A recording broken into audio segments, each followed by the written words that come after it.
Hey guys, tonight we're heading into the whispering sands of the Egyptian desert where something truly bizarre happened for over 3,000 years. Picture this. A king dies young, barely into manhood, and gets tucked away in a tomb that's not even meant for him. Over time, his name gets forgotten, erased, rewritten, and quietly buried quite literally beneath centuries of dust, rocks, and rumor. You're walking now, torch in hand, through the Valley of the Kings. All around you are tombs of mighty pharaohs with epic burial chambers and ceiling murals that stretch like star maps. But not this one. This one lies modest and silent, crushed between two cliffs, quietly whispering, "Not yet."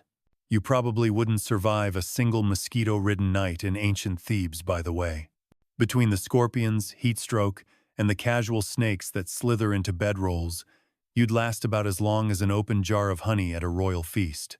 So, before you get comfortable, take a moment to like the video and subscribe, but only if you genuinely enjoy what I do here. And if you're listening from somewhere far or near, I'd love to drop your location and local time in the comments below. Now, dim the lights. Maybe turn on a fan for that soft background hum. And let's ease into tonight's journey together. You begin your slow walk past uneven stones, long eroded by wind. The sun has dipped below the ridge, and the valley hums in tones of amber and cool slate. You pass tomb after tomb giants of history: Ramses, Seti, Thutmose, names that carved themselves into walls, granite, and memory. But King Tutankhamun? No grand avenue leads to his tomb. No monument trumpets his name above ground. For centuries, you'd have walked right past it. And many people did. His tomb, labeled KV-62 in modern times, sat literal inches below the feet of archaeologists for years. If one Victorian explorer had moved a tent slightly to the left, the story might have ended differently. That's part of the charm and the cosmic hilarity. Tut's tomb wasn't lost in some Indiana Jones-style trap chamber. It was hiding under an ancient workman's hut. A hut built from leftover stones, possibly by someone munching on roasted barley and absolutely not thinking about eternity. The tomb was first breached in 1922 by Howard Carter, a man with a magnificent mustache and the patience of a monastic tortoise. But here's the sleepy irony. Carter had been digging in that exact valley for over 5 years. He'd mapped every shovel mark, measured every boulder shadow, interviewed every passing donkey, and yet, the entrance to King Tut's tomb remained completely invisible. Why? Because history is messy, because sand drifts and floods happen, and because, frankly, the gods of chance have a wicked sense of humor.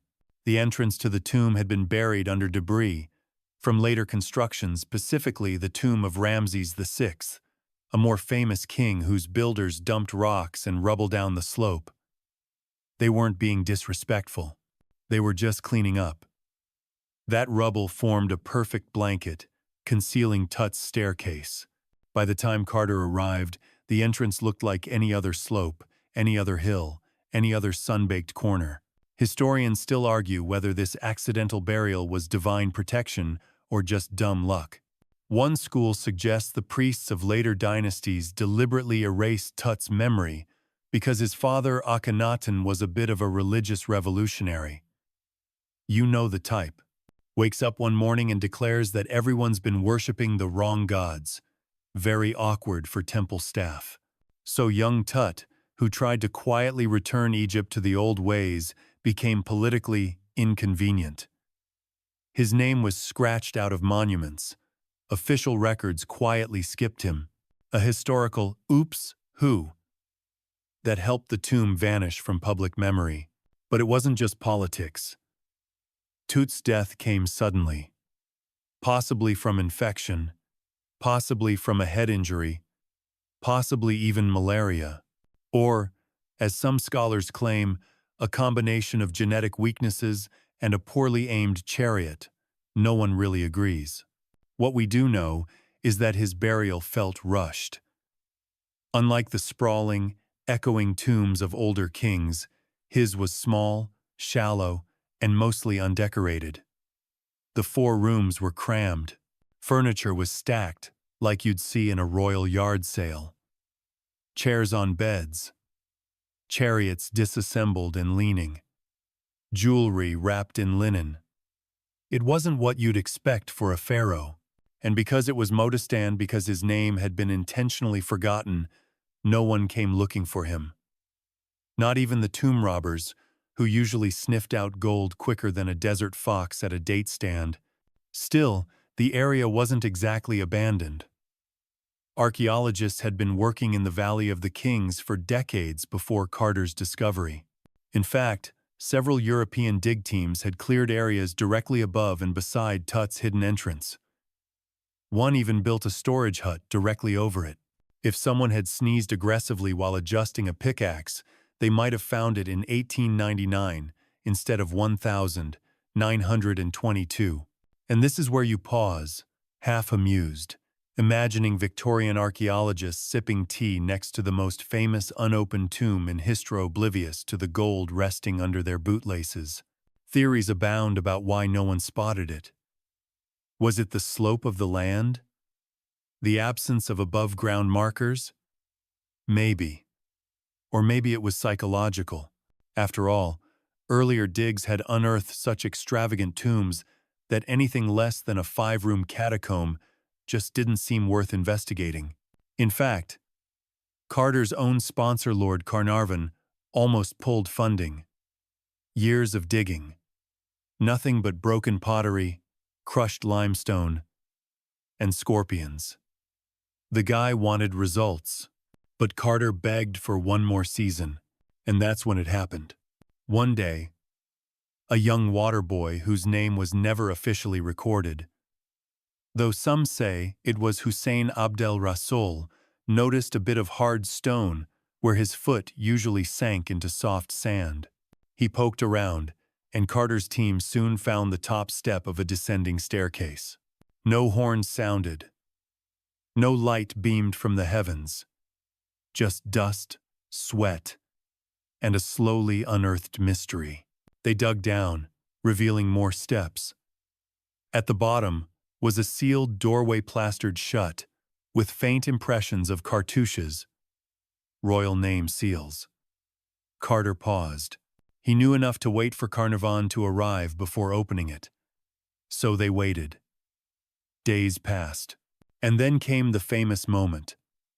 Carter made a small hole, held up a candle, and peeked inside. Carnarvon asked, "Can you see anything?" Carter's reply, "Yes. Wonderful things.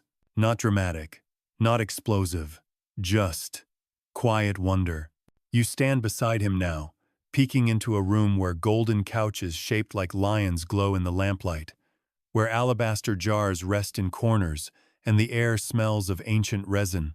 It's still and overwhelming and completely silent. And all of this, every artifact, every glint of gold, every broken walking stick remained hidden for over 3 millennia. Not because it was meant to be hidden, but because time had folded in on itself. Because 1,000 minor chances lined up just so. And so, King Tut's tomb stayed, tucked away beneath desert sands, waiting, quietly, patiently, until a boy stubbed his toe on a piece of history. You're still standing at the threshold of something eternal. Behind you, the late afternoon light fades over the cliffs of the Valley of the Kings. Ahead, the narrow tomb corridor exhales a draft of warm, resin-scented air 3,000 years old, and somehow still clinging to a whisper of sacred purpose. The flickering lamplight dances across the plaster-sealed doorway.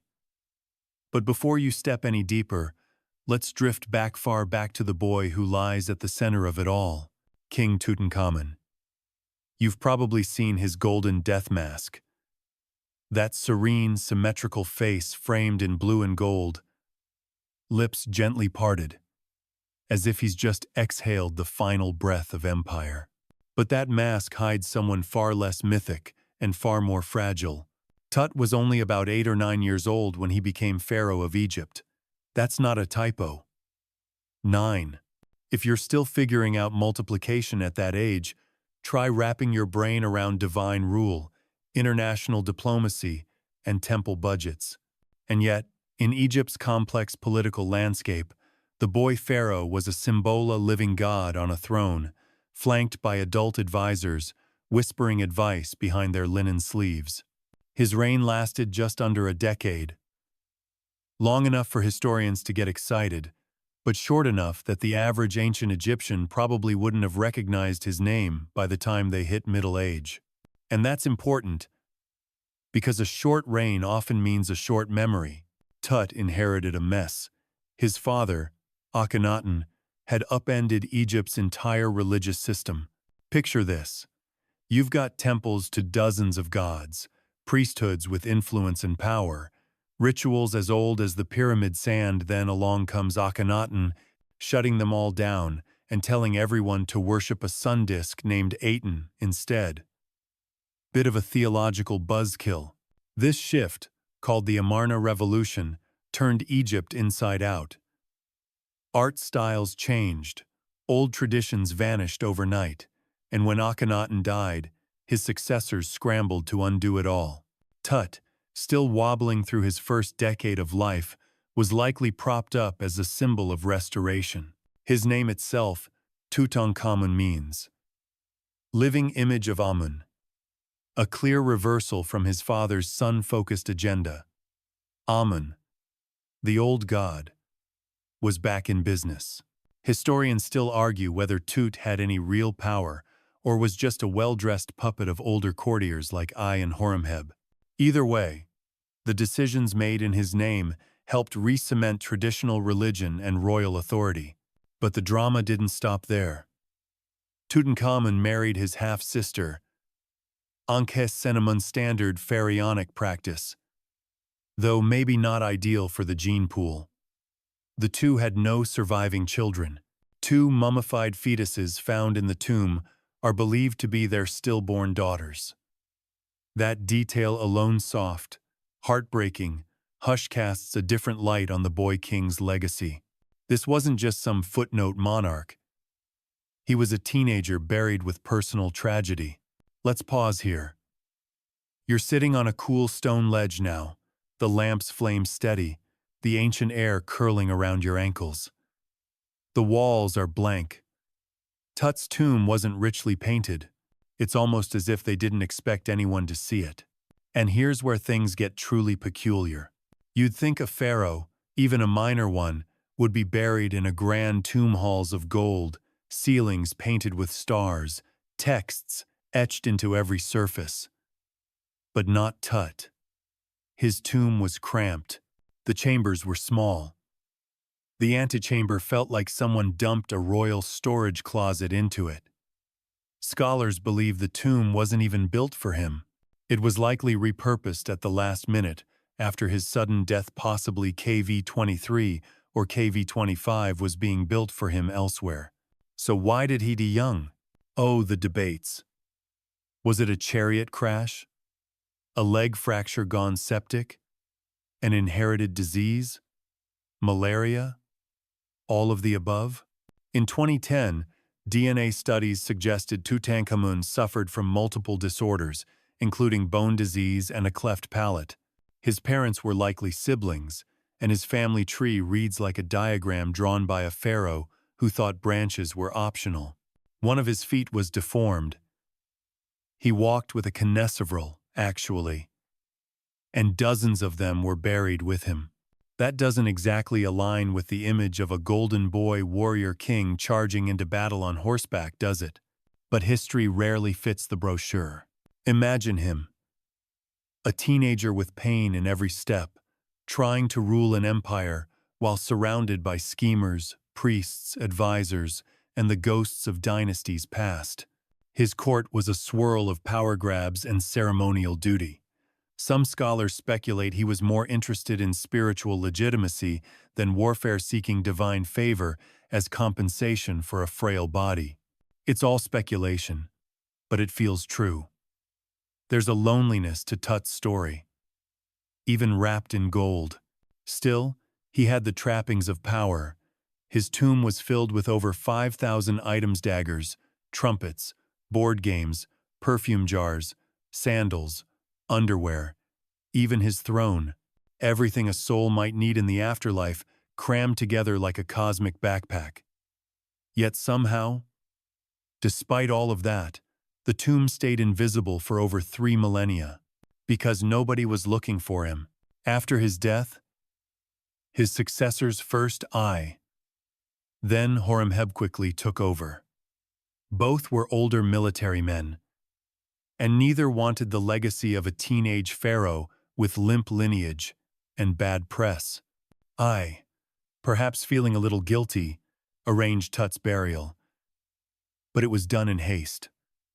There was no grand funeral procession, no towering obelisk, no sprawling tomb complex with hieroglyphic murals and sun-aligned shafts, just a 4-room tomb slotted into a narrow patch of ground that, conveniently, hadn't already been claimed by someone with more name recognition. Remember that part, because it matters later. In Egypt, where your afterlife status was tied to your tomb's size and visibility, Tut's modest setup made him almost forgettable. And then time got involved. Over centuries, desert winds shifted layers of sand and stone. Rains came, rare but powerful, washing debris downhill from nearby tombs. The tomb of Ramses VI, constructed just above Tut's, ended up burying the entrance with construction rubble and flood sediment. Add a couple millennia of silence, and Tut's resting place became one with the rocks. Ironically, that may have saved it. Most other tombs in the valley were robbed long before modern archaeology arrived. Some were looted within decades of the original burials. But Tut's entrance was sealed and forgotten. No one thought to dig there, and those who might have weren't looking for him in the first place. A historian once joked that Tutankhamun's greatest security system was mediocrity. And here's where you smile softly. Because in the end, that mediocrity gave us the most complete, untouched tomb ever found in the Valley of the Kings. A perfect time capsule of 18th dynasty Egypt, preserved not by intention, but by coincidence, neglect, and a stunningly average burial plot. You're now deep inside the tomb, standing beside his golden sarcophagus. It glows dully in the light. The air is still. No alarms, no curses. We'll get to that. Just layers of linen, resin, and the quiet dignity of a boy king who waited patiently under the sands for someone to remember his name. And so they did. You linger now beside the threshold of King Tutankhamun's burial chamber, but instead of stepping forward, we drift sideways out through time, along sun-baked paths and broken stone, to the people who touched this tomb long before Howard Carter. Because as much as we praise Carter's discovery, there's something even more curious, more sleepily ironic. King Tut's tomb was found before it was found. At least twice. And those earlier encounters might just explain why it remained untouched for so long. Let's roll the papyrus scroll back about 3,000 years. You're a worker in the Valley of the Kings, probably sunburned, probably not getting paid enough. You're laying bricks, carrying tools, or chiseling something that vaguely resembles a falcon when you stumble across a set of worn steps heading downward. You report it. Maybe. Or maybe you build a hut right over it and move on with your day. Historians still argue whether this was deliberate or just divine clumsiness. But several ancient huts were indeed found right above KV-62, the tomb's modern designation, suggesting that workers from the later reign of Ramses VI literally constructed over the entrance. Whether they realized what was underneath is anyone's guess. Now picture yourself as a scribeone of the ancient bureaucratic class. You're not building anything. You're managing names, record keeping, inventories of sacred amulets, payroll for embalmers, and someone higher up says, "Erase this boy's name," because that's what happened. We don't have inscriptions celebrating Tutankhamun's reign.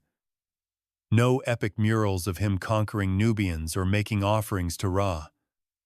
What we do have are instances of his name being removed from king lists.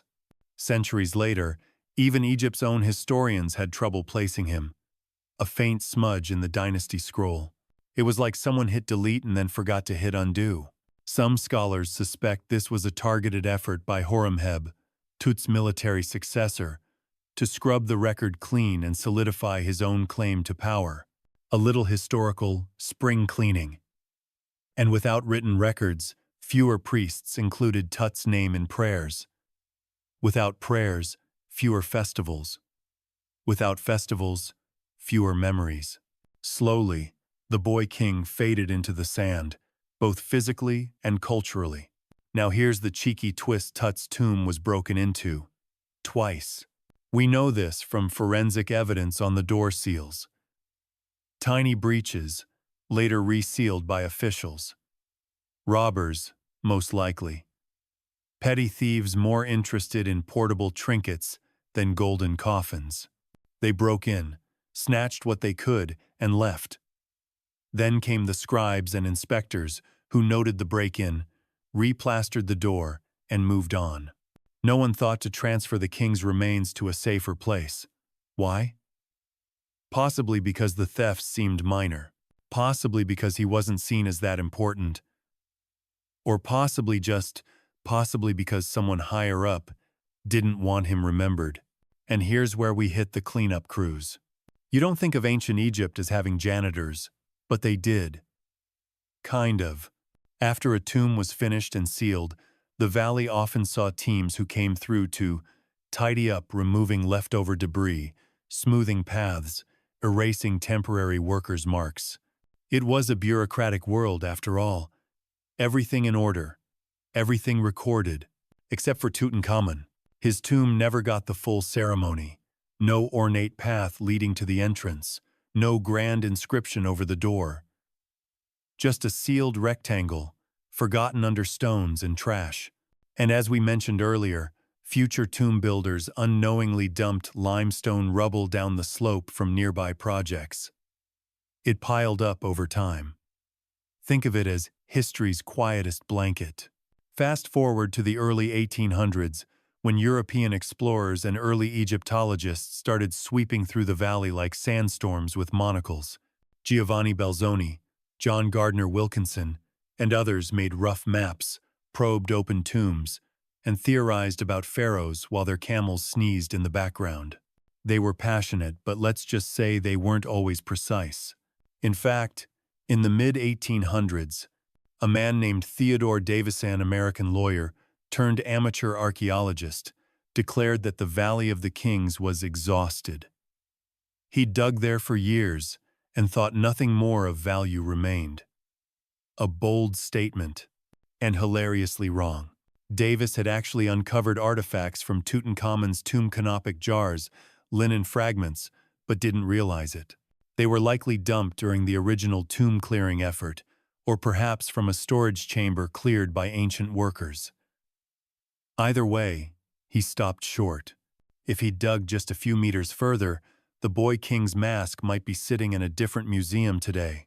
Instead, the valley remained quiet for another decade. Meanwhile, Howard Carter was getting restless. He was methodical, sometimes obsessive, and often difficult.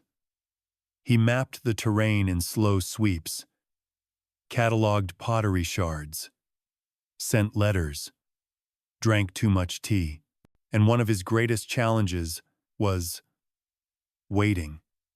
Archaeology, despite what movies tell you, is about patience, endless brushing, endless measuring, and endless disappointment.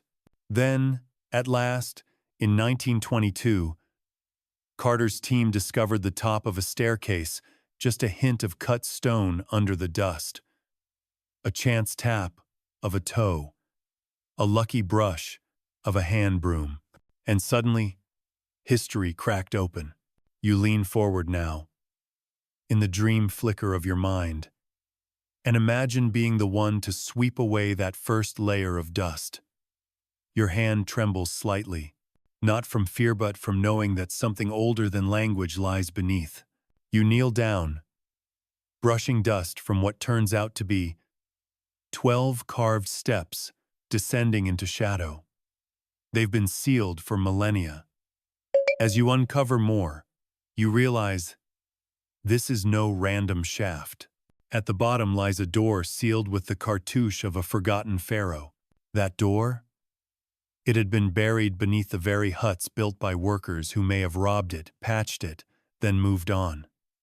It sat invisible under tents, tables, and even Carter's own storage areas. When you imagine him, hunched over sketches and sorting pottery, you realize how close he was all along, years spent digging literal inches from his goal. It's like baking a cake for 15 years, only to find out your oven was on the whole time, and the cake was behind you. There's something charmingly anticlimactic about it. And maybe that's the real reason this story feels so gentle, so oddly comforting. King Tut's tomb wasn't guarded by traps or guarded by sphinxes. It was buried by accident, stumbled over by fate, and found by a man who just wouldn't give up. No high-speed chases, no collapsing floors. Just layers of dust, ancient plaster, and one very persistent archaeologist. As you step back from the memory and return to the quiet tomb entrance, you understand now, the reason it stayed hidden wasn't because of magic or malice. It was because no one really cared to look, until someone finally did. Your fingers trail along the smooth stone of the tomb's outer corridor, not quite warm, not quite cool, just quietly timeless. The lamplight flickers and casts a shadow behind you, like a second self. But we won't go forward just yet. Because now, we step out again, zooming out from this single tomb to the whole Valley of the Kings. And oh, what a cluttered neighborhood it is. The valley, on the west bank of the Nile, isn't a massive space. It's more of a tightly packed, sun-blasted cul-de-sac of the afterlife. Dozens of tombs, many connected by winding paths, slanted passages, and collapsed entrances. And that's just the ones we've found. By the time Tutankhamun died, the valley was already crowded. It had been in use for over 300 years, and the best real estate was long gone claimed by pharaohs with better PR departments. Imagine trying to find a decent apartment in New York, except instead of rent prices, you're dealing with curses and limestone. When it came time to bury Tut, it's likely the royal builders were in a bit of a bind. His death came suddenly. He wasn't supposed to die at 18. They needed a tomb, and fast. So they likely looked for what was available, unfinished, modest chamber, tucked in a quiet corner. And that's where KV-62 comes in. Historians still debate whether this tomb was built for a non-royal and then reassigned, or if it was originally for a lesser noble or even a female relative. Some signs point to it being hastily adapted for a king. The layout is simpler than other royal tombs. The burial chamber lacks the depth and grandeur of Tut's predecessors. And there are practical issues too, like how they squeezed in the huge nested coffins with what must have been comical difficulty. Think ancient Tetris, but with gold and linen. Now imagine you're an early 20th century explorer, dragging a measuring tape across the valley under the Egyptian sun. You've got a team, some permits, a few camels, and absolutely no air conditioning. You're looking for big tombs, majestic entrances, something dramatic. So when you stumble on a small, insignificant slope covered in rubble, would you stop and dig? Well, most didn't. Not even Howard Carter at first. He and others focused on known dynasties, grand rulers, and tombs already documented by earlier explorers. Ramses II, Seti I, Thutmose III. These names had star power. But Tut? He was a historical footnote, and that's why his tomb sat quietly. Because it was too ordinary. Nothing above ground suggested treasure. No inscriptions, no marker stones.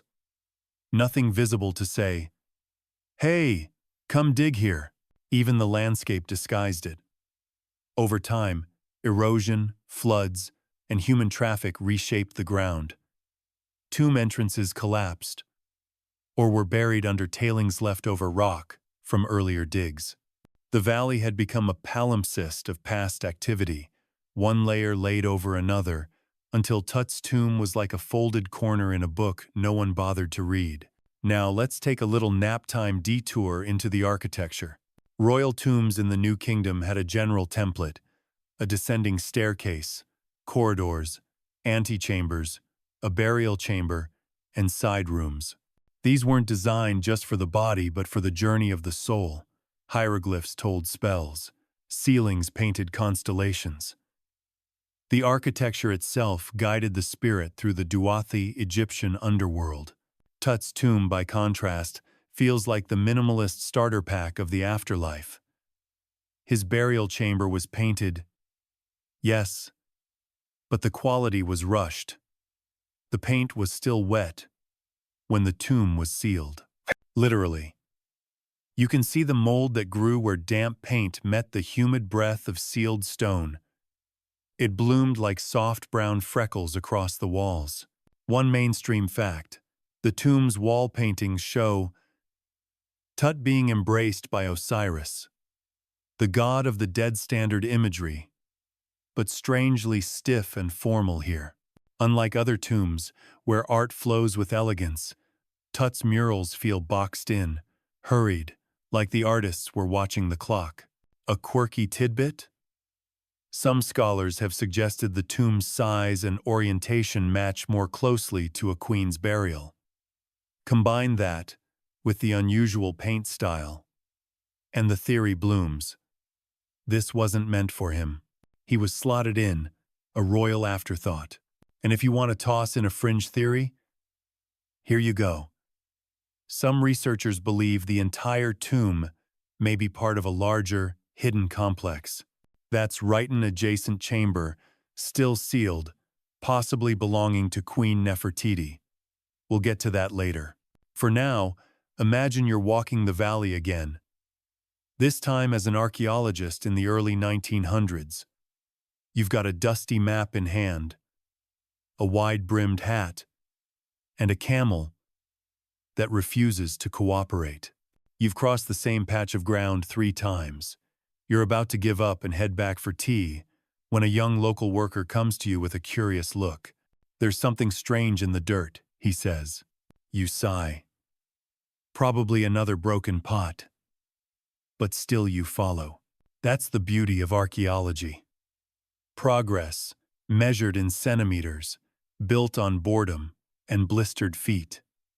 You reach the site, a hard patch of ground, maybe stone. You kneel, brush sand away with your hands. A few carved edges begin to emerge, and in that moment between sun and shadow, you realize that everything is about to change. The Valley of the Kings has been yielding tombs for over a century. Some were opened in ancient times, some are still sealed. But this one is different, because it's humble. It doesn't demand attention. And yet, it's about to become the most famous archaeological discovery in history. Why? Because it was overlooked. And here's where the gentle humor creeps in. Tut's tomb didn't stay hidden because it was protected. It stayed hidden because no one thought it was worth looking for. Like a dusty heirloom in Grandma's attic, it waited in silence while louder names took the spotlight. It was a victim of academic tunnel vision of explorers, so focused on grandeur that they missed the quiet king crouched in the shadows. And when you think about it, there's something very human in that. How often do we walk past the thing that matters because we're looking for something flashier? How often do we miss the gold underfoot because we expect it to be on a pedestal.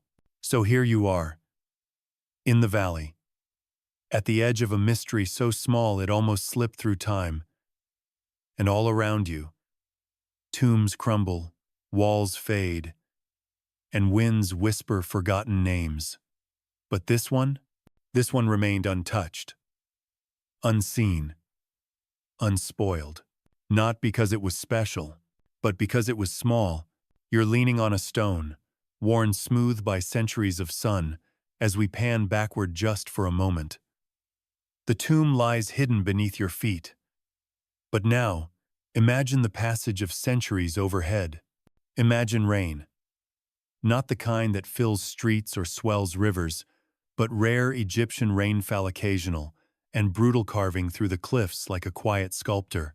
Water rushes down slopes, dragging sand and debris with it, collecting in gullies, choking stairways, and depositing centuries' worth of mud where once only footsteps tread.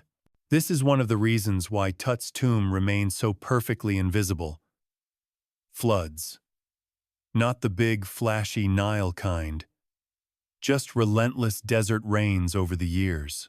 They carried silt from higher elevations, especially from the tombs built above King Tutankhamun's final resting place gradually, forming a thick, muddy camouflage.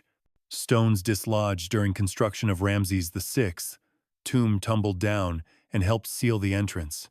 And just like that, Tut's stairway became part of the landscape, nothing more than a lumpy slope to anyone passing by. And now, let's talk about bad maps. Or, more kindly, creative cartography. In the 19th century, the Valley of the Kings became a hotspot for ambitious European archaeologists. But maps back then weren't exactly precision tools. Some tombs were mislabeled, locations were recorded imprecisely, and explorers made best guesses based on fading inscriptions and local hearsay. And this chaos, it mattered. Because if you were an archaeologist in, say, 1890, trying to find that spot where we found some bits of linen with Tutankhamun's name, you'd have little to go on. Davis, remember him? He'd already discovered several items linked to Tuchar stoppers, embalming material, even a cache known as KV-54 containing remains from his burial banquet. But Davis misread the signals. He thought he had found Tut's tomb already. Imagine that. You find a dumpster out back and assume it was the whole restaurant.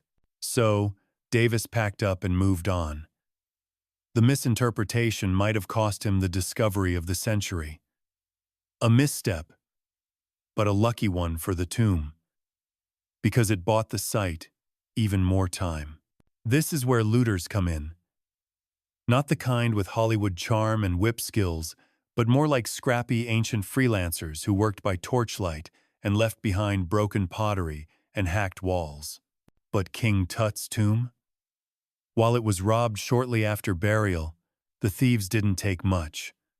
They were likely looking for perfumes, oils, small gold trinkets, stuff that could be carried and sold easily. The larger items like statues, chariots, and the nested coffins remained untouched. Why? Because the robbery was interrupted. Seals show signs of being replastered. Officials came, inspected the damage, patched things up, and here's the wild part left. The tomb sealed and essentially forgotten. No protective wall, no royal guard, just sand and time. And so, the tomb entered its long nap. Every few decades, someone would dig in the vicinity. They'd find pottery shards, old tools, maybe a bead or two. They'd make a note. Then they'd move on. Even Carter's own team, in the years leading up to 1922, came inches from discovery. They literally built a storage hut above the entrance. Imagine keeping your garden rake in a shed, only to find out later it's sitting on top of the Mona Lisa. Historians still debate how close some explorers came. Some argue that Davis, or one of his colleagues, actually stood on top of the tomb, Others say no, they were just nearby.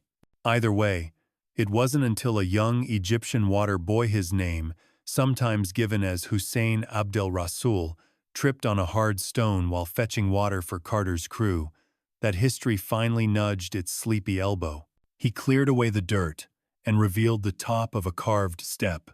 That's when Carter stepped in. He ordered more digging. Soon, a full staircase emerged, descending into darkness. 12 steps. At the bottom, a sealed doorway. It bore a faint cartouche. Now, this is the moment you expect the soundtrack to swell, the camera to zoom, and everyone to shout, but no.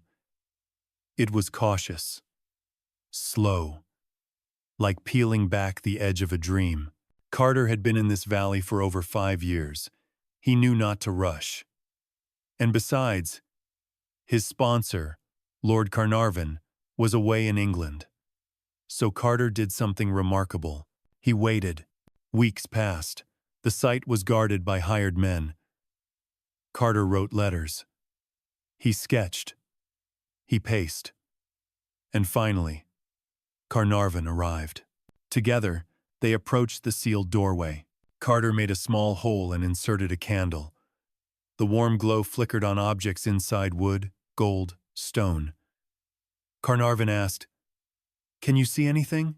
Carter's reply, "Yes, wonderful things." But before the full tomb was entered, a second sealed doorway was discovered. Another chamber lay beyond. The excitement was growing. They pressed forward. One mainstream fact: the tomb was officially opened on the 29th of November, 1922. It contained 4 main rooms: an antechamber, the burial chamber, a treasury, and an annex. And it was packed. A quirky tidbit? Some items were stacked like a teenager's closet. Beds piled sideways, chariots wedged into corners, boxes labeled with scribbled ink. Some even contained half-eaten food. Archaeologists found remains of meat, bread, Fruit Tut's afterlife lunchbox. Imagine the smell after 3,000 years. Historians have dryly noted the pungent atmosphere during early excavation days. And yet, almost everything was intact. Because no one expected anything important to be there. The clutter, the modest location, the erasure of Tut's name it, all worked in favor of preservation. Still, the drama didn't stop there. The press got wind of the discovery. News spread like wildfire. And with fame came rumors, including one that would cling to Tutankhamun's story for decades. The curse. But we're not quite there yet. For now, imagine yourself brushing away the last of the sand, holding a lamp aloft as golden lions emerge from the darkness. You see thrones, statues, games, jars shaped like gods, objects that haven't seen daylight since the time of the pyramids. And as your shadow dances across the wall, you realize this isn't just archaeology. It's a resurrection. The forgotten king, the erased name, the hidden tomb. All of it rising slowly, sleepily, into the light once more. Because time, it seems, is patient, especially with those who wait beneath the sand. You're inside now. The air is dry and still, but it carries a faint, ghostly sweetness-aged resins, old linen, dried flowers that once perfumed the path to eternity. You pass through the doorway Carter opened in 1922, and it creaks softly, like even the walls are waking from a nap. This, right here, is where the real adventure begins. Not the dramatic kind with swinging axes and death pits. Number, the kind with notebooks, brushes, long sighs, and tea that always seems to go cold. The Howard Carter kind. Carter didn't just stumble into fame, he earned it the hard way. Through obsession. He had been working in Egypt for decades before King Tut's tomb came into view. Born in London in 1874, Carter started his career as an artist and illustrator for archaeological digs. He drew tomb paintings by candlelight, replicating colors exactly, one smudge at a time. A human scanner with dusty boots. His talent caught the eye of big names in Egyptology, and soon he was working on major digs. But Carter wasn't easy to get along with. He was direct, stubborn, sometimes grumpy. Imagine Indiana Jones with less charm and more paperwork. In 1905, after a dispute with some wealthy tourists in Saqqara, with broken tempers and social awkwardness, Carter resigned from the Egyptian Antiquities Service. He spent a few years painting for tourists and selling watercolors just to scrape by. Then came Lord Carnarvon, a wealthy English aristocrat with a taste for motor cars and bad luck. Carnarvon had crashed his automobile in Germany and was advised to seek a warmer climate for his lungs. He picked Egypt, as one does. But digging for tombs required permits and someone who actually knew what they were doing. Enter Carter. Their partnership was odd but effective. Carter had the skills, Carnarvon had the money. And in 1914, they secured permission to excavate in the Valley of the Kings. That year also happened to mark the start of World War I, so work was slow, interrupted, and often dull. By 1922, after years of fruitless digging, Carnarvon was ready to call it quits. You can almost hear him sighing over tea in his winter villa. "Another year, Howard. And that's it." But Carter convinced him to fund one last season. One final chance. The valley had been scraped clean by then, or so it seemed. Most archaeologists believed there was nothing left to find. But Carter wasn't convinced. He'd made detailed maps of every dig, every pit, every promising crack. And there was one spatone, very small, very overlooked corner, where he thought something might be hiding. It wasn't glamorous. It was just a bit of ground between the tombs of Ramses VI and Ramses II. A slope. A place where ancient workmen's huts once stood. Hardly a headline. So Carter and his team started digging, and for weeks, they found nothing. Just broken tools, pottery shards, a goat skull, sand, the usual valley clutter. Then, on the 4th of November, 1922, one of the water boys found that first step. Let's take a moment to appreciate that, shall we? Because no matter how grand the tomb, how golden the mask, how famous the discovery, it all started with a thirsty teenager kicking a stone. Carter's team got to work immediately, clearing the stairway. Each day, more steps were revealed. 12 in total, leading to a sealed door marked with cartouches. Carter, wise to the moment, paused the dig and wired Lord Carnarvon, and then they waited. The wait must have been excruciating. Imagine standing on the threshold of the greatest find of your life and being forced to sip tea and recheck inventory lists while you wait for a transcontinental steamship to deliver your sponsor. But Carnarvon arrived eventually with his daughter, Lady Evelyn Herbert. Together, they watched as Carter made a small breach in the second doorway and peered inside by candlelight. That was the moment. The one people always quote. "Can you see anything?" Carnarvon asked. "Yes. Wonderful things," Carter replied. "It's a simple line. Quiet. Unhurried. But inside that stillness lies the weight of centuries." The room Carter saw first, the antechamber, was packed wall to wall with treasures. Not arranged, not curated, but jumbled. Thrones, beds, chariots, statues, boxes, fans, shields, all crowded together like a divine attic. Here's your mainstream fact. Over 5,000 artifacts were found in the tomb, many of them gold, ivory, alabaster, or inlaid with lapis lazuli. Some were religious, others practical. Tutankhamun, it seems, was prepared for the afterlife with sandals, board games, clothing, and even jars of honey. And your quirky tidbit? Carter and his team found a half-eaten piece of roast duck. It was blackened and dry, of course, but still recognizable. Imagine preparing your spirit for the eternal desert journey and thinking, you know what I'll need? A midnight snack. Now, the excavation process was not a sprint, it was a glacial crawl. Each item had to be cataloged, photographed, drawn, and carefully removed. Carter was meticulous. He understood the historical weight of what he'd found, and he knew how easily chaos could ruin it. But here's something you might not expect. The pressure wasn't just archaeological, it was social. The world press descended on the valley, like hungry locusts in wool suits. Every day, rumors flew.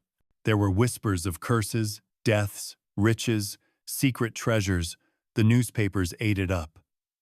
And while Carter tried to keep things professional, the hype began to swell. You've probably heard of the so-called Curse of the Pharaoh.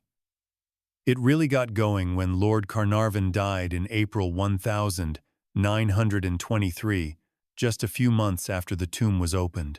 He'd been bitten by a mosquito, the wound became infected, and boom, tabloid gold. Within days, headlines screamed, "Death comes to Tomb Raider. Pharaoh strikes from the grave." One particularly poetic newspaper noted that at the exact moment Carnarvon died in Cairo, the lights in the city went out. Historians still argue whether any of this was coincidence, curse, or cleverly orchestrated myth. In truth, most deaths connected to the tomb occurred decades later. Carter himself lived until 1939.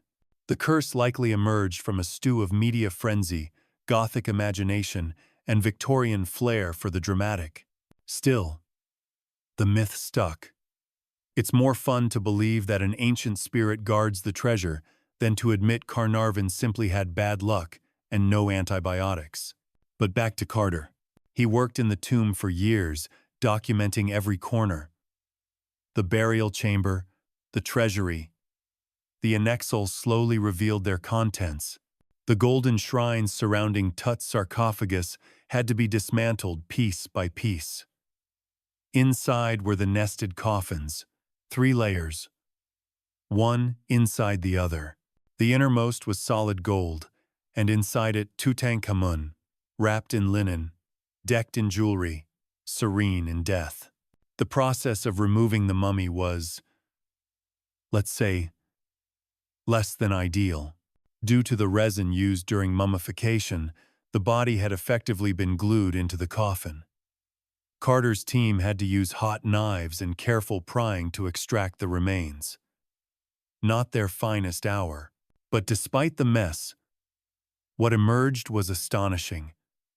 A glimpse into the ancient world that felt vivid, almost alive.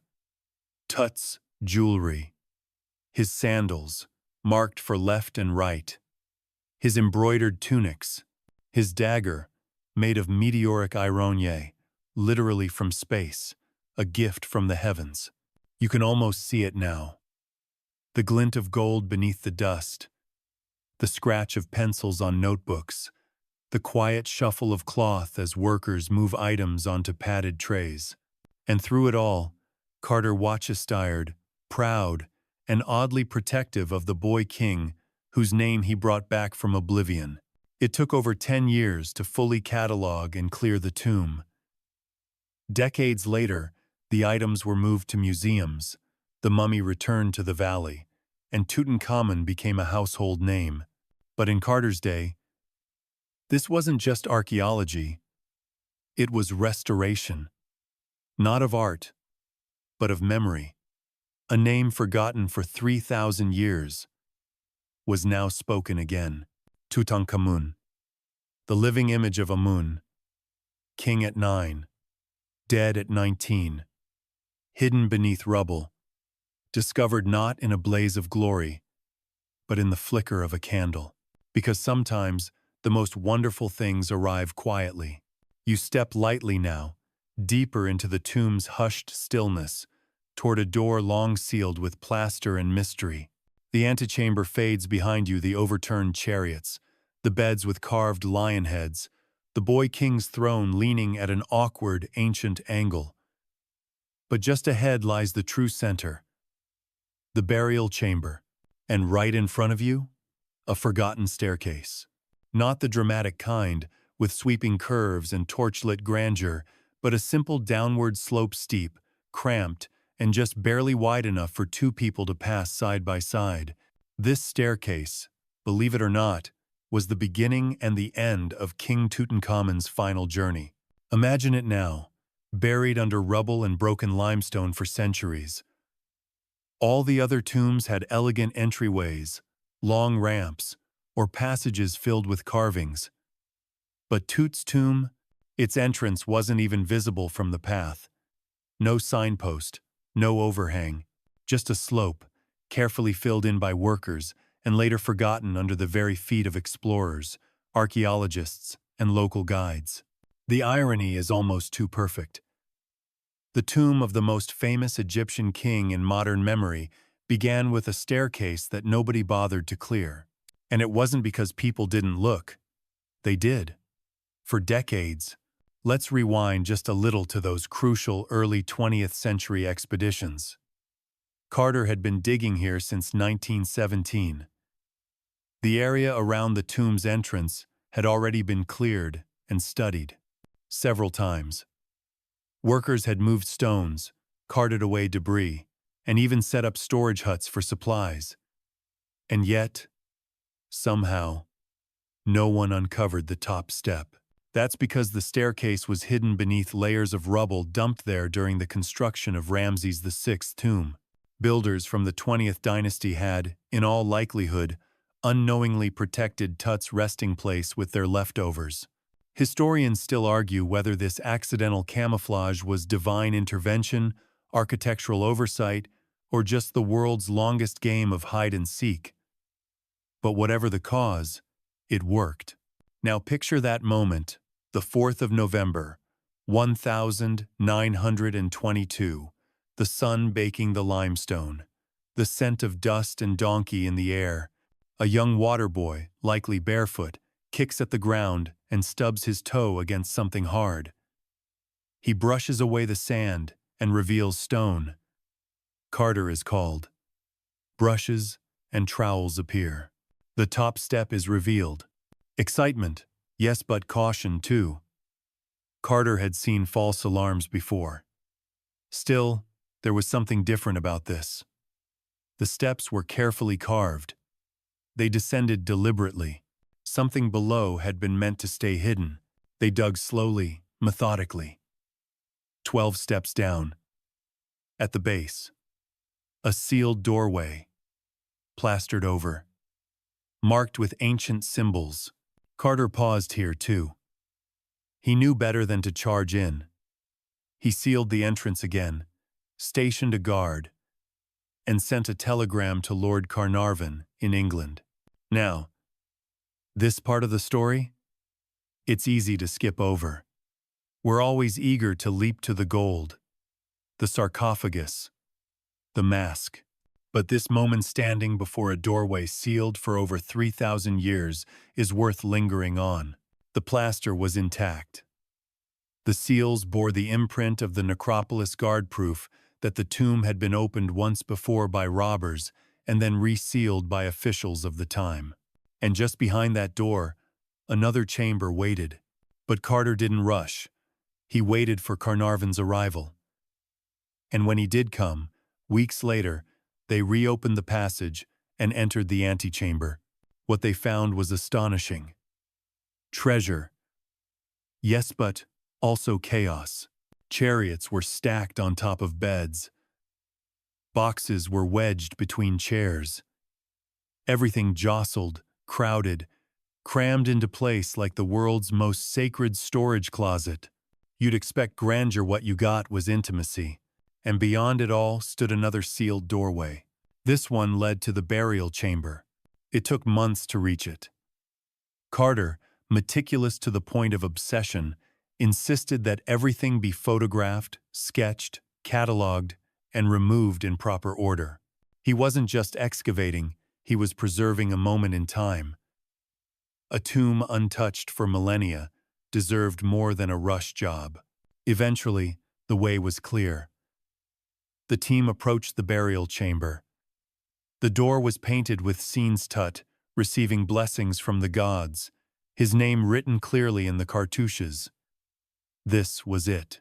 Inside, 4 massive gilded shrines stood nested like Russian dolls. Each one taller than a man, ornately decorated, covered in gold and protective texts. Inside those shrines, a quartzite sarcophagus. Inside the sarcophagus, 3 nested coffins, the innermost made of solid gold. And inside that, the boy king. But back to that staircase. Because without it, without the water boy, the dust, the rubble, the hut built right on top, we wouldn't be here.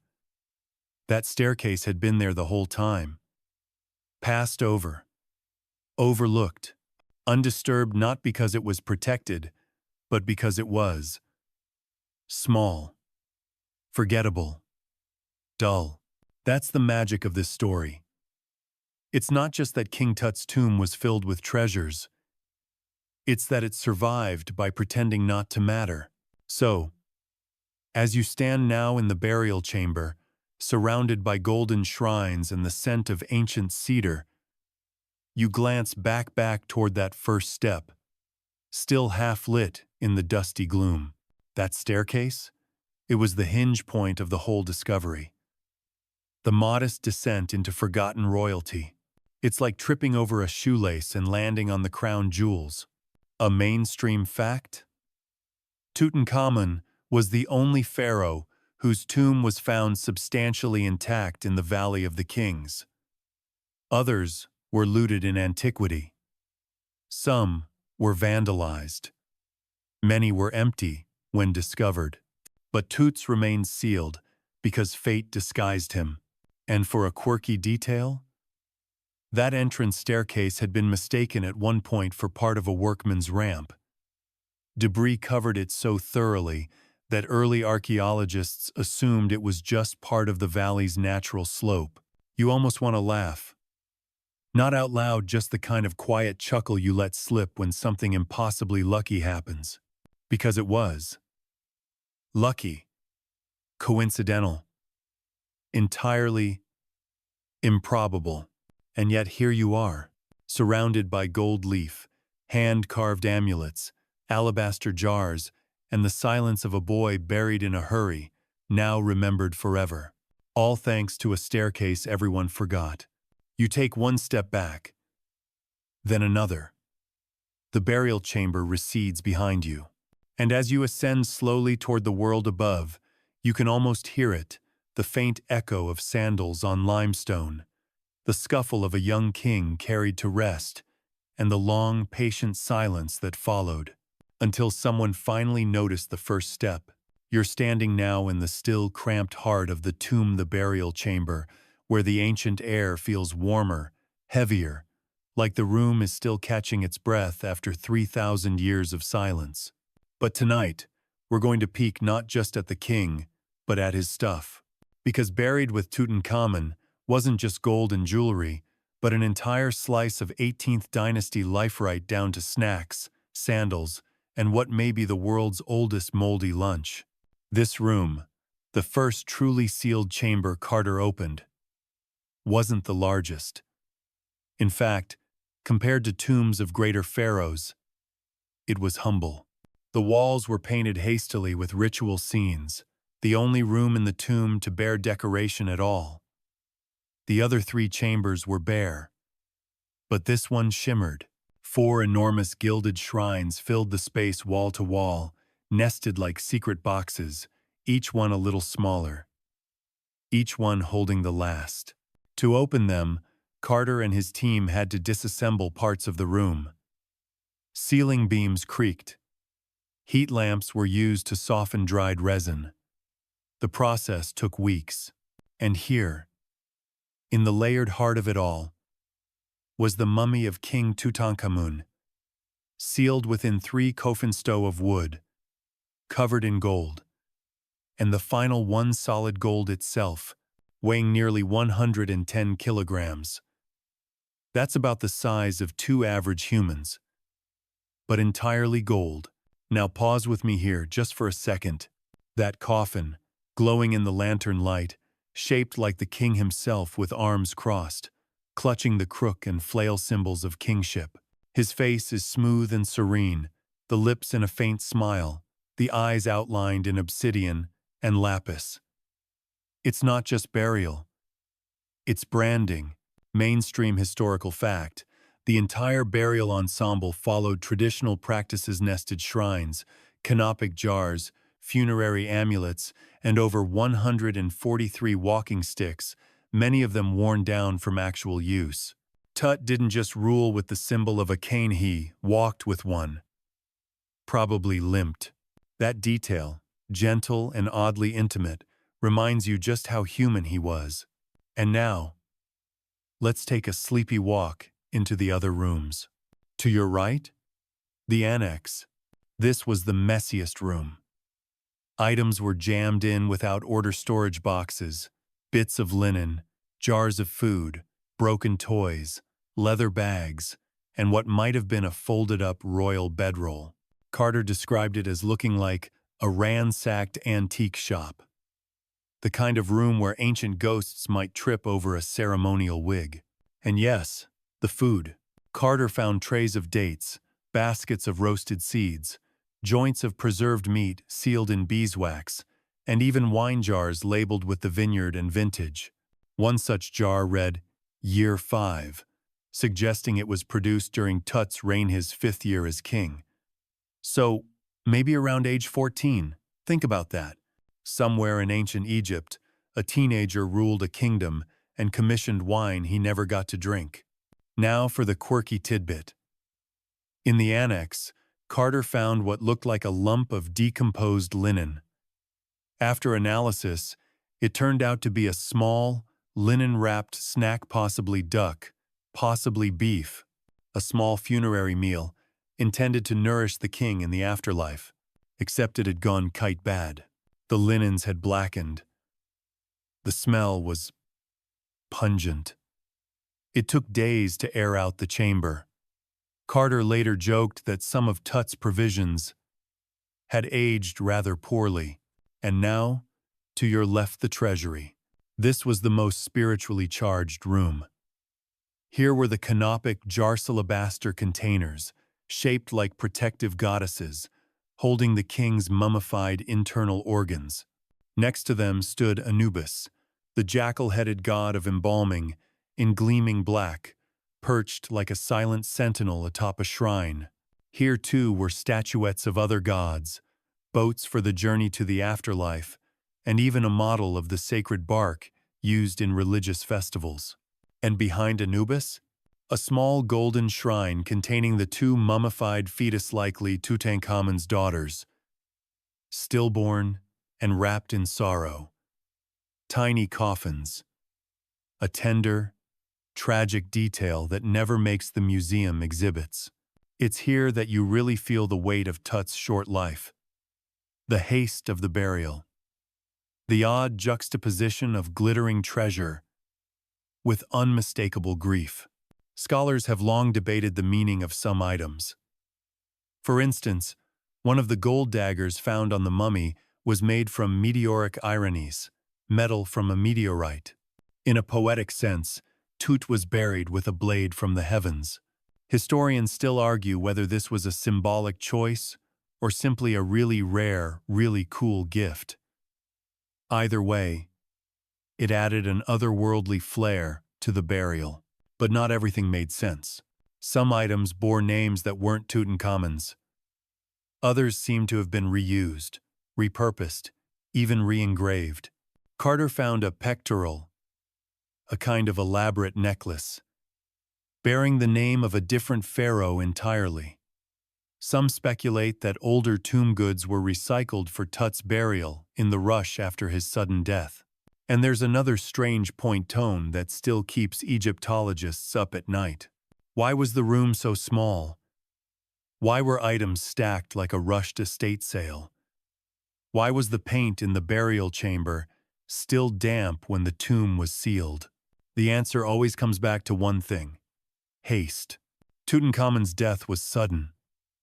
There was no grand tomb ready, no elaborate decoration. What he got was what they could finish fast. He wasn't expected to die young, but die he did. And the priests, artisans, and embalmers scrambled. They did well, given the time. But the result is a tomb that feels halfway between royal and personal.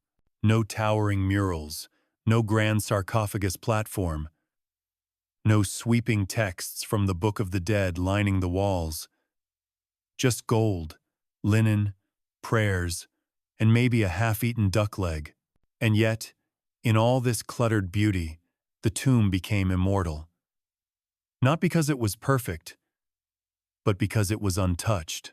The absence of grandeur meant nothing was stolen, nothing was desecrated. What remained was raw, messy, and deeply human. One more peculiar tidbit: among the items found was a folded linen loincloth. Yes, a royal undergarment, embroidered, labeled, possibly even worn. Not the stuff of statues or legend, but real, softened by time, the last layer of a life now mythologized. So as you glance around the tomb's final chambers, your eyes catching glints of gold, the edges of board games, the curve of a perfumed jar, what you feel isn't just awe, it's familiarity. This wasn't a monument, it was a room, a hurried farewell, a teenage king, wrapped in linen and love, surrounded by everything he might need, from a God-shaped fan to an extra pair of sandals. The tomb tells the story not of a mighty warrior or cosmic deity, but of a boy who limped through life, ruled a fractured kingdom, and was buried in a chamber just big enough to hold his memory. And what a memory it became. You're sitting quietly now, cross-legged in the narrow hallway, just outside the burial chamber, the stone beneath you cool and softly dusted, the air thick with memory and myrrh. The lamp beside you flickers low, as if even the flame is contemplating the question that still lingers in every corner of this tomb. Why did no one move him? Why? After the initial looting, after the priests came and patched the plaster seals, after it was clear the tomb was small and unworthy of a king even then, why was Tutankhamun left right here, in this cramped, unfinished tomb, not fit for someone of his divine status?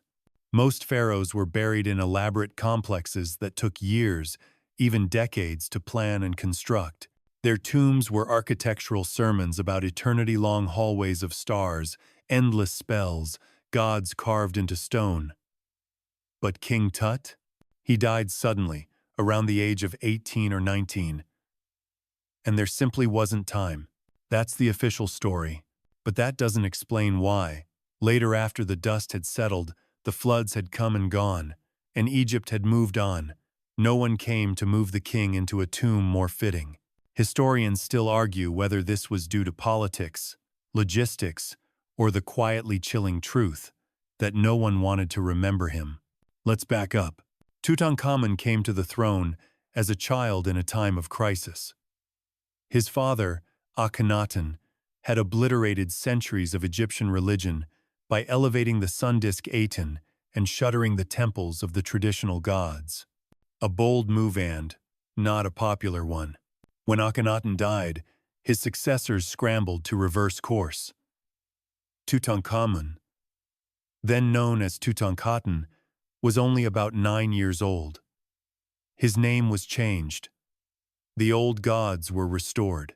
His reign, though brief, was dedicated to cleaning up his father's mess. But being the cleanup crew in politics often means you don't get the credit, you get the eraser. After Tut's death, it's believed the reins of power passed to I, his Grand Vizier, who may have been the one to orchestrate Tut's hasty burial. I even married Tut's widow, Ankhesenamun, in what some interpret as a strategic grab for legitimacy. But Ai didn't last long either. He was succeeded by Horemheb, a military man who took great care to scrub away all traces of the Amarna period, including Akhenaten and, by association, Tutankhamun.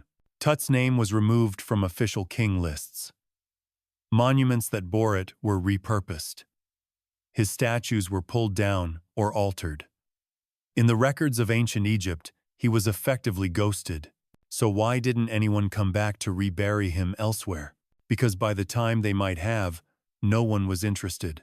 His name was gone. His tomb had been robbed, resealed, then buried under flood debris and architectural leftovers.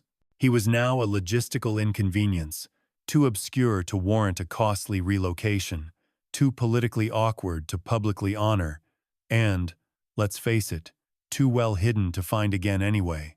And here's where the open scholarly debate really sharpens. Some researchers argue that Ai intended to move Tutankhamun to a grander tomb once a proper one could be finished. But Ai's reign was short just 4 years, and there's no evidence the plan ever got underway.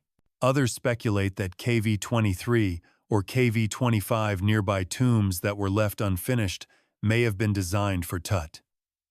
But once he was buried in KV-62, the urgency to build a better tomb faded. Resources shifted. Politics changed. And the boy king stayed put. And perhaps most curious of all is the architectural evidence within KV-62 itself. For a tomb of a pharaoh, the layout is suspiciously modest. Only 4 rooms.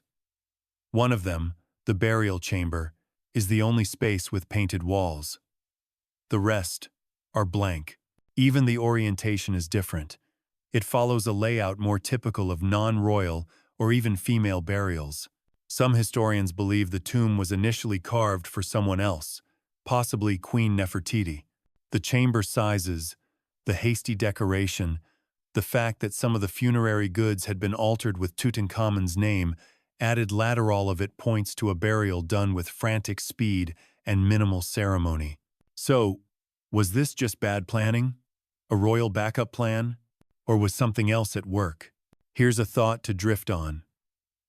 Maybe leaving him there quiet, obscure, half forgotten was the point. By the time of his burial, the dynasty was splintering. Political factions were vying for control. The religious elite were regaining power. It might have been easier to simply tuck him away. A small tomb, a sealed door, a faint memory. Let history move on. And it did. Until 1922. So what does that leave us with? A king, once erased, now remembered. A burial, once ignored, now immortal. And a question, whispered beneath the painted ceiling. Why did no one move him? The answer, like so many wrapped in linen, lies layered and hidden. Perhaps they planned to and ran out of time. Perhaps they didn't care to and no one stopped them. Or perhaps the desert knew better. Because if he had been Muad'Dib, Tutankhamun had been given a grander tomb in a more obvious place. With a visible entrance and a royal avenue, he would have been robbed, looted, and lost like all the rest. Instead, he was tucked into a corner, buried beneath building rubble, passed over by countless boots, tent poles, and tea kettles. And in that humble silence, he endured. So maybe, in the end, it wasn't a failure of memory, but a trick of fate. Because when the world was ready to remember him again, he was still there waiting. You've wandered back into the antechamber, where lion-legged beds loom at odd angles and ivory inlays glint sleepily in the dust. The air feels lighter here, filled with things you can name: furniture, fans, boomerangs, sandals. But tonight, something unseen drifts in too. Whispers, not from the tomb itself, but from the world above. Whispers of a curse. Because no story about King Tut's tomb would be complete without a mention of that infamous, over-dramatized, sleepover party classic, The Curse of the Pharaoh. It began almost immediately. Just months after Carter opened the tomb in 1922, Lord Carnarvon, man who funded the dig deed suddenly. The official cause? Blood poisoning from an infected mosquito bite. Not particularly cinematic, but timing is everything. According to popular lore, at the exact moment Carnarvon died in Cairo, all the lights in the city went out. His beloved dog, back home in England, supposedly howled and dropped dead at that same hour. Now, you and I both know these details feel a little too perfect. And they probably are. Still, the press ran with it. Especially the New York Times and British tabloids. They loved the idea that ancient forces had awoken to punish those who disturbed the dead. Pharaoh's curse claims first victim, they cried. Readers were hooked. And like all good spooky stories, it escalated fast. Over the next decade, a handful of other people involved in the excavation died. Some from disease, others from old age. One man tripped down a staircase. Another had an infection. All perfectly ordinary in an era without antibiotics and with questionable hygiene practices in desert camps. But that didn't stop the rumor mill. One fringe publication even claimed Carter's canary had been eaten by a cobra, very symbol of pharaonic power. "The cobra has returned," the headlines declared, presumably while puffing on a dramatic pipe. Historians still argue whether the curse narrative was fanned by Carter himself to keep tourists and treasure hunters away. Others say the press invented it entirely, eager for a narrative that was juicier than cataloging canopic jars. But it stuck, and not just in newspapers. The curse idea burrowed deep into pop culture. It inspired novels, films, and 1,000 Halloween costumes. It turned Tutankhamun's tomb from an archaeological site into a ghost story. Ironically, the man most responsible for the discovery, Howard Carter, lived another 17 years. He died in 1939 of lymphoma, at the ripe old age of 64. The alleged curse either missed its mark or had a very slow response time. Still, for some, the myth was more compelling than the facts. Here's a mainstream historical fact to set the record straight. Of the 26 people present at the tomb's opening in 1922, only 6 died within a decade. Most lived long lives. The supposed curse victims were no more statistically remarkable than any other group from that time period. But the story clung to people's imagination, because it wasn't about statistics. It was about atmosphere. Imagine being among the first to step into that tableau light, ancient air, golden faces staring silently from the dark. It feels like something is watching, like something sacred has been pierced. Now add a few coincidences, some journalistic flair, and a global audience hungry for mystery. And voila, a curse is born. Even Carter-logical, rational Carter wasn't entirely immune to the tomb's eerie pull. He described moments of overwhelming emotion, dreams filled with symbols, sudden waves of quietness in the tomb that made his skin crawl. Not fear, just awe. Because when you stand in a place untouched for 3,000 years, it doesn't matter how many science books you've read, something inside you pauses. And if you're already a little superstitious or sleep-deprived or plagued by desert bacteria, well, it's not hard to see phantoms in the corner. Of course, the ancient Egyptians did believe in curses, or more precisely, in protective magic. Tomb walls were often inscribed with warnings, not quite, "You will die," but more along the lines of, "May your name be erased if you disturb this rest." That was a terrifying punishment in a culture where being remembered was key to eternal life. But Tut's tomb? No such curse was ever found inscribed on its walls or shrines. In fact, the opposite. Everything in the tomb emphasized rebirth, peace, protection. Gods holding the king. Sacred objects to soothe him. Gold, not to intimidate, but to preserve. If anything, the space felt nurturing. Still, the myth persisted, and by the time the treasures began touring the world in the 1970s, the curse had taken on a life of its own. Museum staff reported odd power outages. Security guards claimed to hear footsteps. Exhibits were rumored to affect people's dreams. It's almost funny Tutankhamun, once forgotten by history, became globally famous because of stories that weren't even true. A quirky little detail here. When the famous Treasures of Tutankhamun exhibition toured the US in the 1970s, it drew millions. People waited for hours just to see the golden mask. They bought books, t-shirts, postcards. One man even proposed in front of the display case. Tutmania was real. And the myth of the curse? That was half the fun. Carter might have rolled his eyes at the dramatics, but part of him would have understood, because beneath all the flash, the curse story touched on something deeper, the feeling that we weren't supposed to be here, that we had peeked behind a curtain meant to remain drawn. There's something oddly respectful about that. Even now, standing here in your imagination, surrounded by painted gods and quiet echoes, it feels like you're borrowing time. You're not in danger, of course. No cobras. No collapsing ceilings. Just the whisper of old stories and the quiet creak of history, stretching its arms after a long nap. And maybe that's the real power of the so-called curse. Not a punishment, but a reminder. To tread gently, to listen, to remember that this place was never lost, it was just waiting. So let the tabloids scream and the movies roar. Down here, beneath layers of sand and stories, the silence speaks louder than fear.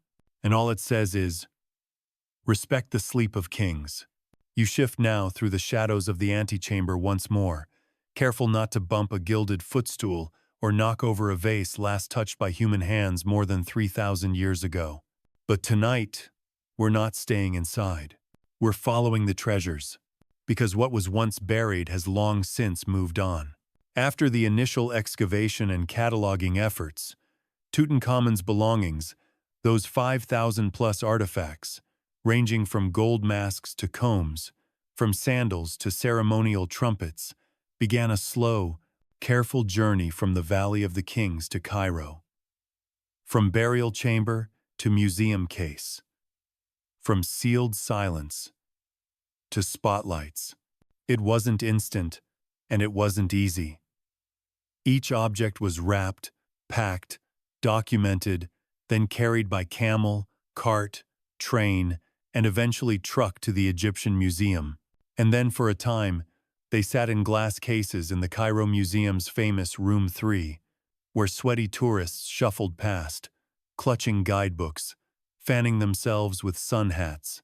There, in the quiet light, stood Tut's golden mask smiling faintly under a haze of fingerprints and awe. Mainstream historical fact: the mask made of solid gold inlaid with lapis lazuli, carnelian, obsidian, and colored glass became the face of ancient Egypt for the modern world. Even if you couldn't pronounce Tutankhamun, you knew that mask. It was everywhere on posters, keychains, even postage stamps. But Tut's journey wasn't over. In the 1970s, the Egyptian government made a bold decision. They would share their ancient king with the world. Enter the Global Tutankhamun Exhibition, a traveling showcase that turned ancient artifacts into rock stars. The most famous of these was the Treasures of Tutankhamun, which toured 7 U.S. cities from 1976 to 1979. It was a sensation. Lines wrapped around museums. People cried. Elvis reportedly tried to get a private viewing. Children were named Tut. Okay, maybe not many, but the fever was real. In New York City alone, over 1.3 million people visited the exhibit. That's more than some Broadway musicals get in a decade. And while the golden mask didn't leave Egypt, many other treasures, jewelry, daggers, amulets, sandals, carved boxes, and one truly magnificent leopard skin cloak, replica only, sadly, or someone would have tried it on. A quirky little moment? In San Francisco, a local baker designed a tut cake shaped like the king's head. The eyes drooped a bit. It was unsettling, but still delicious. Historians still debate whether these tours helped or hurt Tutankhamun's legacy. On one hand, they sparked unprecedented global interest in Egyptology. Museum attendance skyrocketed. University departments flourished. Tourism to Egypt boomed. On the other hand, well, context matters. Removed from their tomb, from their arrangement, from the stillness of the valley, the artifacts became spectacle. Sacred items, once meant to serve a king in eternity, now shared stage lights with soda machines and gift shops. Some scholars worried we were turning the boy king into a brand, but others argued that if anyone deserved it, it was him. Forgotten for centuries. Buried in haste. Erased from the scrolls. And now, Tutankhamun was more famous than Ramses, more recognizable than Cleopatra. He had achieved immortality in the most unexpected way, through popularity. And the tour didn't stop with America. Over the decades, exhibitions of Tutankhamun's treasures visited Japan, Australia, France, Germany, the UK, and beyond. Each time, the crowd swelled. Families waited hours for a glimpse. Children leaned in close to the glass. Somewhere, someone probably whispered, "He looks kind of like me." That might be the strangest twist of all, because what began as a royal burial, sealed with gold and spellwork, had now become a shared memory. The objects meant for one man's eternal comfort were now comforting millions. And yet, even as the treasures circled the globe, a quiet controversy was brewing. Where should they rest? Egypt insisted that the most significant items, like the golden mask and the coffins, remain in the country. But other institutions began to raise questions. Should artifacts be allowed to travel? Were they safe in transit? Could modern light and temperature damage ancient pigments? And more pointedly, was this tourism or theft? It's a debate that continues even now. Some argue that artifacts should never leave their country of origin. Others claim that sharing them fosters understanding, peace, curiosity, but through it all, the treasures themselves remain silent. Your footsteps echo slightly as you walk through the imagined gallery of a traveling Tut exhibit. Around you, glass cases shimmer. Spotlights catch the edge of a scarab ring, a folded tunic, a golden throne with carved lions pawing at time. And somewhere nearby, a docent speaks softly about the Nile, the gods, the boy king. You pause at a display of canopic jars. The lids are shaped like protective deities: Isis, Nephthys, Selkut, Neith. Each one watched over an organ once sealed within, but now they stand empty. Their contents long since removed, analyzed, preserved. Do they miss him, you wonder? Even the gods? One scholar wrote that Tutankhamun's afterlife journey had, ironically, just begun the moment his tomb was opened. That in being forgotten, he was lost. But in being rediscovered, he was finally granted the legacy he never had in life. Because while other pharaohs carved their names into mountains, built temples tall enough to touch the sky, Tutankhamun simply waited. In silence, in darkness, in a small tomb beneath the sand. And when he finally rose again, it wasn't through divine intervention or royal decree, it was through human curiosity. A stubbed toe, a staircase, a candle held up to a sealed door, and then, wonderful things. So whether you see his treasures in a museum or just in a dreamy mental picture tonight, remember this: they were never meant to dazzle. They were meant to protect, to soothe, to serve. The fact that they now inspire, delight, and connect billions of people across the world, that's just one more twist in the Boy King's strange golden journey. You're back now inside the tomb, near the quiet glow of the burial chamber, your fingers brushing the edge of a carved staff, your breath mingling with the stillness of gods in gold. But now, we lean in a little closer, not to the artifacts, but to the body itself. Because tonight, we aren't asking where Tutankhamun was buried. We're asking, who was he, really? And beneath that famous golden mask, beneath the dazzling smile, the myth, the jewelry, and the long-forgotten staircase was a fragile, mysterious young man whose body tells a much more complicated story than any museum placard ever could. Let's start with what they saw.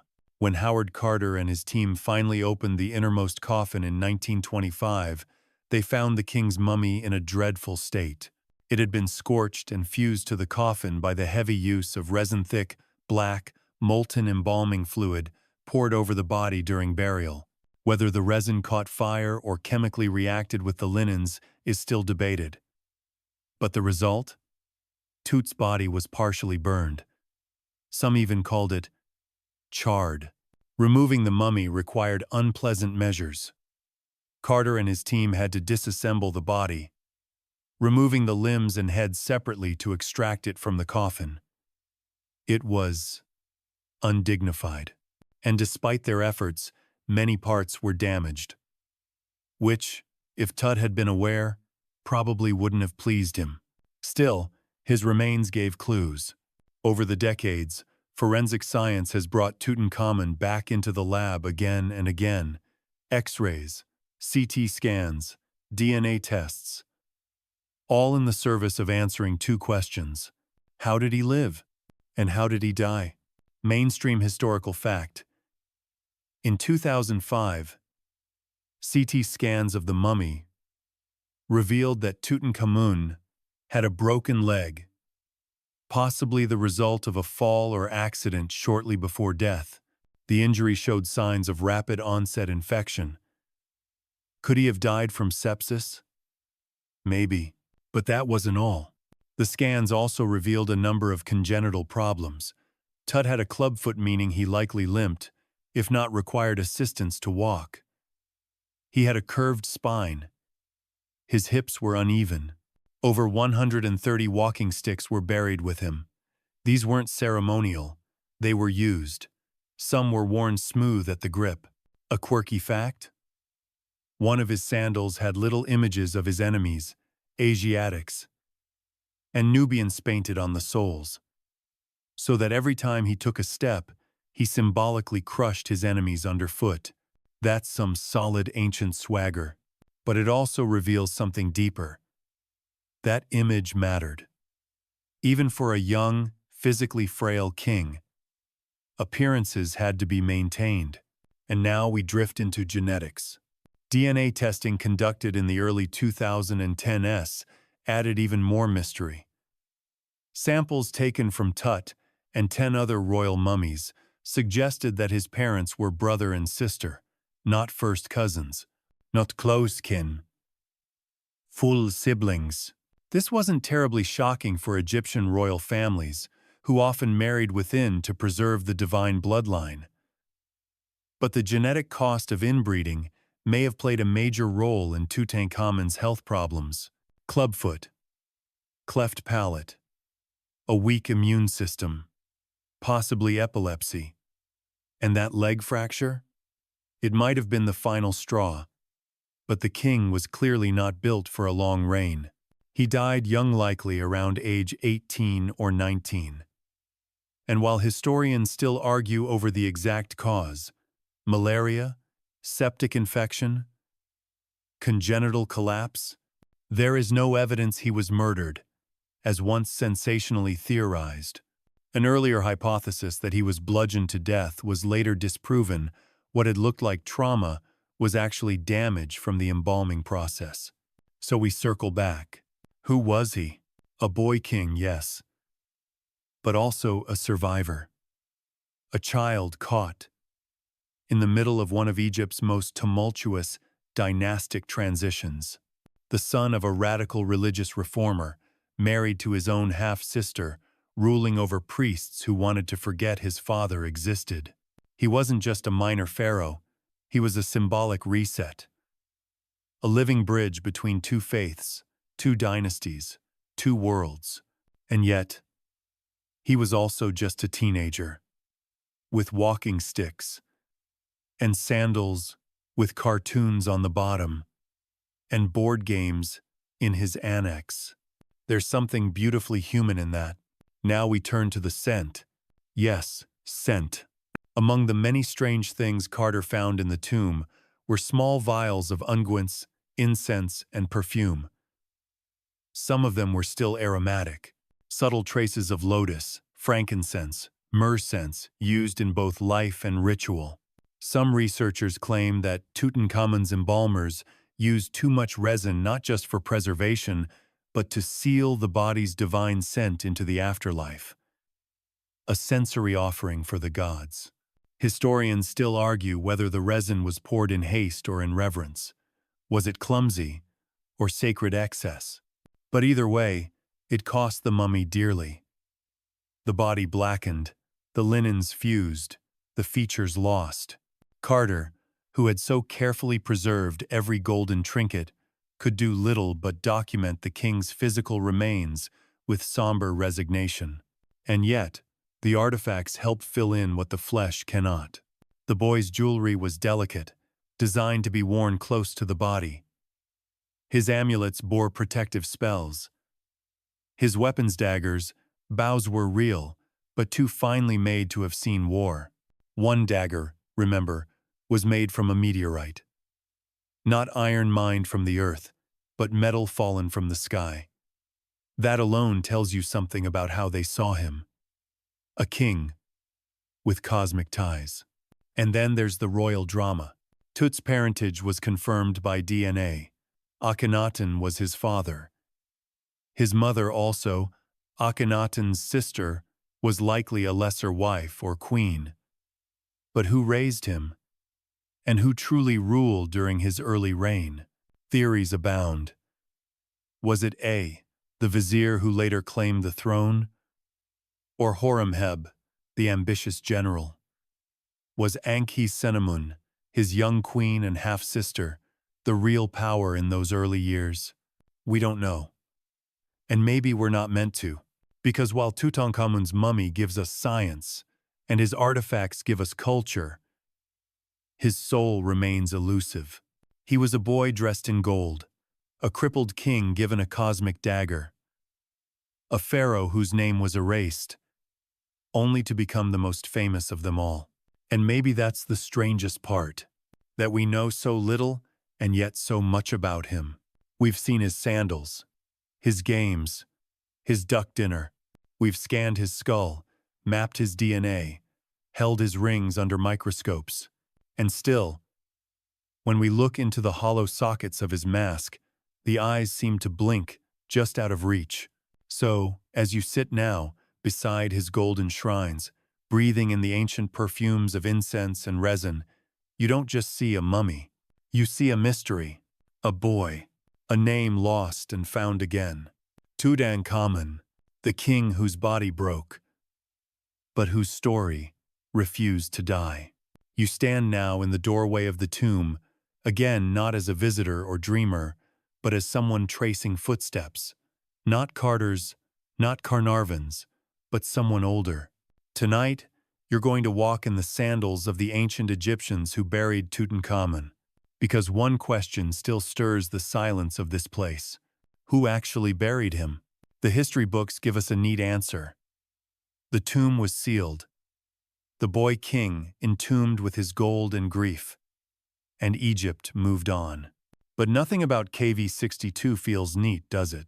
We've seen the clutter, the unfinished paint, the reused artifacts, the reused tomb, possibly meant for someone else entirely. So we ask again, who was responsible for putting him here? Historians still argue over this, because Tut's death came suddenly, and the burial shows all the signs of haste. There's no record of a long mourning period, no sprawling funerary complex, no grand announcement etched into stone. Just a jammed, full chamber, rushed ritual, and paint that never quite dried. Let's look at the candidates. Candidate 1. I. Tutankhamun's Grand Vizier. Close advisor, elder statesman, and the man who, curiously, became pharaoh right after Tut's death. I had been around the royal court for decades, possibly serving under Akhenaten before Tut took the throne. He was old, experienced, and politically savvy.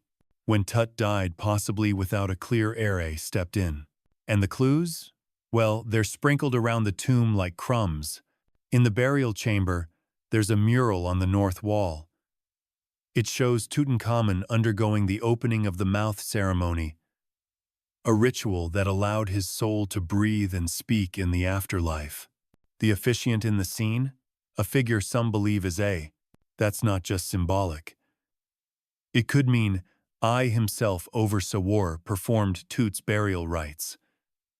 And in doing so, he may have justified his rise to power as a kind of spiritual succession, a political anointment by ritual. He also married Tut's widow, Anke Senamun. Whether she consented is a murky question. Some evidence, like a surviving ring with both their names, suggests she did.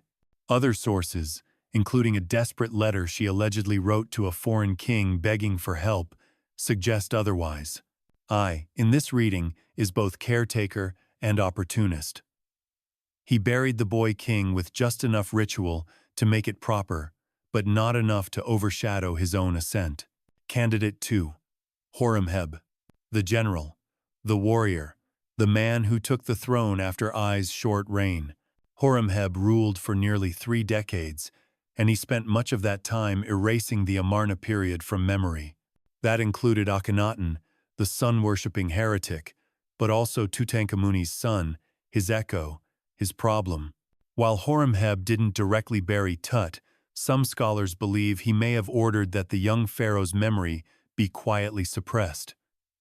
Statues removed, names scratched away, temples reattributed, a bureaucratic burial beyond the tomb. If so, that would explain the absence of any grander memorials. Tut wasn't just forgotten by accident. He was edited. Candidate 3. The artisans and priests, the real hands and hearts behind every royal burial. The workers of Deir el-Medina, a village nearby, were the craftsmen and painters who built the tombs in the Valley of the Kings. These were skilled menstone cutters, painters, calligraphers, many of whom worked on pharaonic tombs for generations. But Tutankhamun's tomb bears the marks of constraint. The walls were hastily painted, the scenes lack the finesse seen in other royal tombs. There are only a few basic funerary texts, and many items seem recycled from other sources. That's not laziness, that's scheduling.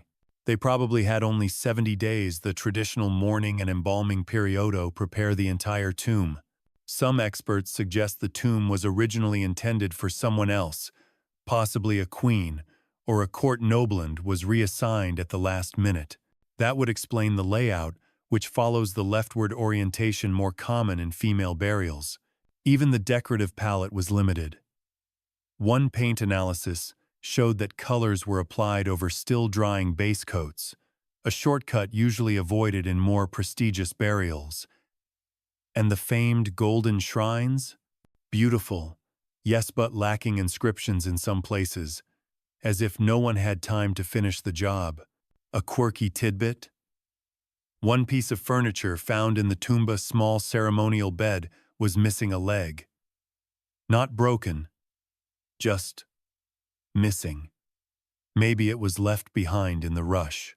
Or maybe it was borrowed from another burial and never returned. Either way, Even kings apparently dealt with wonky furniture. And now, a more mysterious theory. Some scholars fringe, yes, but thoughtful believe there may have been more than one burial. Not of multiple people, but of Tutankhamun himself. The theory goes like this. Tut died unexpectedly, and his body was hastily embalmed in Akhetaten, the city built by his father, Akhenaten. There may have been an initial, temporary interment there, but after the political winds shifted, his body was moved to Thebes and reburied. Supporters of this theory point to the unusual damage to his mummy, the haphazard treatment, the high-temperature resin, the fact that some burial items like his canopic chest were originally designed for a female. Was it possible Tut's burial was more of a relocation than an original entombment? Historians still argue about this. But the idea reflects a deeper truth. Tutankhamun's death was inconvenient.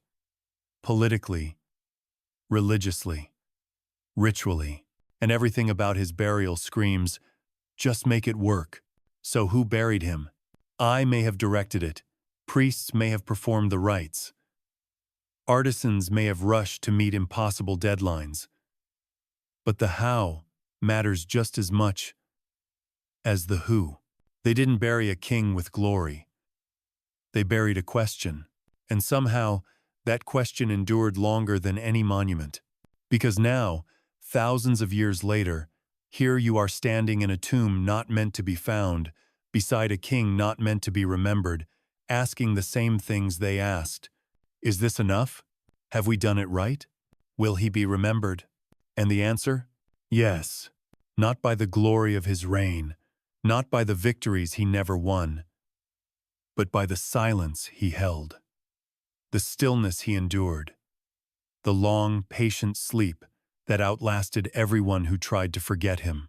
So take one last look around, at the clutter, the paint, the priest with the open-mouthed tool drawn on the wall, the wonky chair, the hurried gold, because this imperfect, rushed, flawed burialis, what immortality really looks like.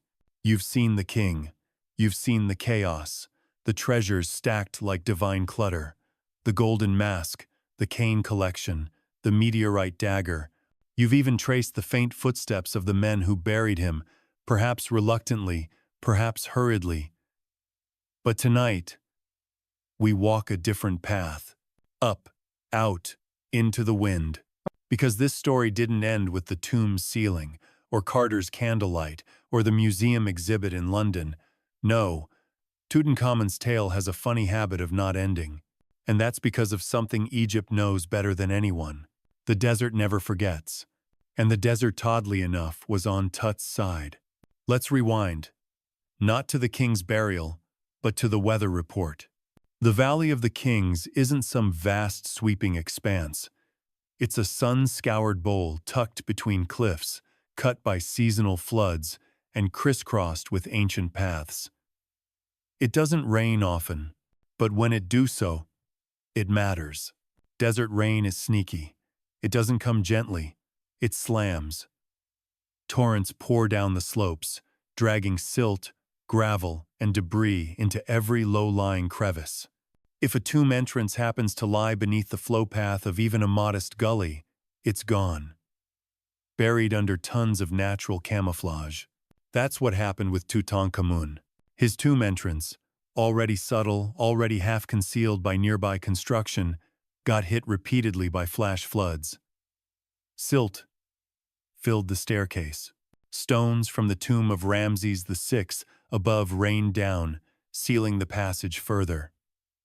Over time, even the memory of the entrance was lost. Not by curse, by runoff. A mainstream fact? Ancient workmen's huts, built above Tut's tomb during later dynasties, created more confusion. Their foundations, filled with limestone chunks and leftover debris, gave the surface the appearance of natural rubble. Early Explorer 7 Carter's own team mistook it for nothing. Nothing but rock and sand. But under that rock, gold was sleeping. And this is where things get poetic. It wasn't deliberate preservation. It was negligence, chance, layers of tomb debris, and natural disaster converging in one oddly perfect storm of obscurity. And while looters cracked open the grand tombs of Ramses, Seti, and Thutmose, Tut lay untouched. Not because he was sacred, but because no one could find him. It's almost too ridiculous to believe. Carter spent years digging in the valley. His own camp storage was placed within a whisper of the entrance. Other archaeologists literally set up picnic tables on top of it. At one point, a donkey pen stood directly over the hidden stairs. And yet, the tomb waited. That's the beauty of archaeology. It's never just about digging. It's about not digging in the wrong place. Or, in Carter's case, digging in the right place, but maybe a little to the left of it for 5 straight years. A quirky tidbit? Carter had mapped the area above KV-62. He had plans. He had sketches. He knew there was something unusual there. But his trenching efforts missed it by feet, sometimes inches. And then, in 1922, when funds were running out, when Lord Carnarvon was about to pull the plug, Carter decided to clear one last untouched patch, just one more spot, just a bump in the rubble. And there it was, the top step. Historians still argue whether this was pure chance or persistence rewarded. Was Carter lucky or simply thorough? It's probably both. Because here's the truth. Tomb hunting is mostly failure. You dig, you sweat, you sift, and most of the time, you find broken pottery, goat bones, and disappointment. But Carter kept records. He stayed when others left. He trusted his notes. And most importantly, he believed something was still out there. It's almost romantic. Because when that staircase was revealed, when the plaster was cleared, when the faint cartouche on the door came into view, the desert didn't roar. It sighed, as if to say, finally. Tutankhamun wasn't discovered by technology, or prophecy, or chance alone. He was found by patience, by the quiet faith that something still lay hidden beneath centuries of forgetting. And that faith changed history. The valley, once believed to be exhausted, suddenly had a new heartbeat. Crowds swelled. Reporters swarmed. The story went global. And all because the sand hadn't shifted quite enough to ruin the dream. Here's something gentle to hold on to. Had there been one more flood, a few more years of erosion, a single careless excavation in the wrong direction, Tutankhamun would still be there. Still silent, still unknown, a wrinkle in the desert floor, a whisper beneath rubble. And yet, he wasn't. He was found. Not because he asked to be, but because someone didn't stop looking. Which brings us to serendipity. A word too soft for some, too sentimental for scholars, but oddly perfect here. The tomb survived not by plan, but by 1,000 accidents that stacked into a miracle. A boy king erased from memory. A grave that wasn't ready. Priests who patched things hastily. Builders who dropped rubble without realizing what they were covering. Rain that poured just enough, but not too much. And a stubborn Englishman with a map and a hunch. That's not a curse. That's poetry. Because sometimes, what's lost isn't gone. It's just waiting to be seen again. So tonight, as you wander back out of the Valley of the Kings in your mind, stepping carefully between shadows and stars, let the wind remind you. The past doesn't vanish. It buries itself. And sometimes, if you're quiet enough and curious enough, and just a little lucky, you find it, exactly where it was always meant to be. You sit now at the edge of history, the golden hush of the tomb still glowing behind your eyelids, as we arrive at the final question that has haunted archaeologists, historians, and even radar operators for over a decade. Is Tutankhamun's tomb still hiding more secrets? Even after all that dusting, all those cameras and catalogs, all those tours and textbooks, the mystery lingers. Because maybe, just maybe, the boy king is not alone. In 2015, a quiet little announcement sent a new ripple through the Egyptology world. A researcher named Nicholas Reeves proposed a startling idea. The walls of Tutankhamun's tomb might conceal hidden chambers. How? Scans. Infrared imaging of the burial chamber's north and west walls revealed anomalous temperature differences, inconsistencies in how the surfaces reflected radar signals. In short, strange shapes behind solid walls. Reeves believed these might be doorways that were plastered and painted over-deliberately concealed. And not just any doorways, but entrances to an adjacent tomb. Whose tomb? Queen Nefertiti. Yes, that Nefertiti. The beautiful, enigmatic royal consort of Akhenaten Tut's father the Queen, whose bust, now in Berlin, has become one of the most iconic images of ancient Egypt. Reeves' theory rested on several observations. The orientation of the tomb, more typical of a queen's burial, the awkward layout, the limited size, the fact that some of the burial equipment had been repurposed from a woman. Historians still argue over this. Some dismiss the radar anomalies as misinterpretation. Others suggested the voids could be natural features in the bedrock. Yet others clung to the hope that something might still lie just beyond that painted wall. Egypt's Ministry of Antiquities launched multiple investigations. Radar scans were conducted by Japanese and American teams. The results were inconclusive. One scan said, "Yes, there's a chamber." Another said no. A third said, "Maybe?" And so, the mystery hangs like a thin curtain over the back wall of the burial chamber. What's behind it? We don't know. And that's both frustrating and thrilling. Because this tomb so small, so modest has always held more than it appeared. Remember, it wasn't supposed to be here. It wasn't supposed to be full of treasure. It wasn't supposed to survive. And yet, it did. So who's to say what still waits behind the walls? Perhaps it is Nefertiti, buried quietly, her memory as erased as her stepson's. Perhaps it's a storeroom, or the beginning of another tomb altogether, an unfinished corridor meant for Tut but never completed. Or perhaps it's nothing, just stone, just emptiness. But even that possibility is precious. Because this is what the tomb does best: it invites you to wonder. Mainstream fact? As of today, no definitive excavation has been made into the walls. The Egyptian government has expressed caution. Understandably, tearing open the chamber of the most famous tomb in the world isn't a decision to make lightly. And yet, the idea persists. The story feels unfinished. Like Tutankhamun himself, the tomb seems to ask more questions than it answers. And maybe that's what keeps us coming back. Not the gold, not the curses, not even the sandals embroidered with little enemies.